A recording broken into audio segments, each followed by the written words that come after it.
যখন থেকে আমরা কনসিভ করি তখন থেকেই আমাদের জীবনে শুরু হয়ে যায় একটা নতুন জার্নি। একটা মেয়ের শরীরে এই সময় নানান ধরনের হরমোনাল চেঞ্জেস আসে, আর এই সময় নানান ধরনের কমপ্লিকেশনও কিন্তু শুরু হয়ে যায় মেয়েদের শরীরে। প্রেগনেন্সিতে কিন্তু যেই সকল রোগগুলো আমাদের শরীরে কখনো দেখা যায়নি সেই সকল রোগগুলো এসেও বাসা বাঁধে।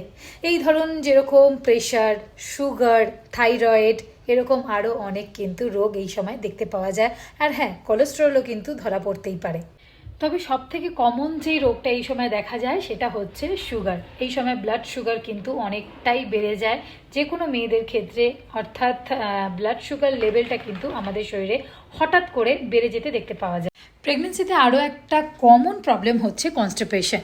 তার কারণ এই সময় শরীরের ভেতর নানান ধরনের হরমোনাল চেঞ্জেস যেহেতু হতে থাকে, সেই জন্য কনস্টিপেশনের প্রবলেমটা কিন্তু যে কোনো মেয়ের ক্ষেত্রে প্রেগনেন্সিতে দেখতে পাওয়াই যায়। তবে হ্যাঁ, এটা নিয়ে ভয় পাওয়ার কিন্তু কোনো কারণ নেই। তার কারণ এই কনস্টিপেশন থেকে আমি খুব ভালোভাবে ডিল করেছি।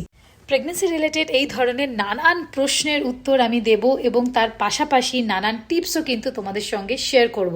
যে প্রবলেমগুলো আমি ফেস করেছি আমার প্রেগনেন্সিতে, আমি চাই সেই সকল প্রবলেমগুলো তোমাদের সঙ্গে শেয়ার করি এবং সেগুলোর সলিউশন আমি কিভাবে বার করেছিলাম এবং কি করে সলভ হয়েছিল সেই সমস্ত কিছু তোমাদের সঙ্গে আমি শেয়ার করব ছোট ছোট ভিডিওজের মাধ্যমে। তাহলে দেখতে থেকো এবং আমার চ্যানেলটাকে অবশ্যই সাবস্ক্রাইব করো।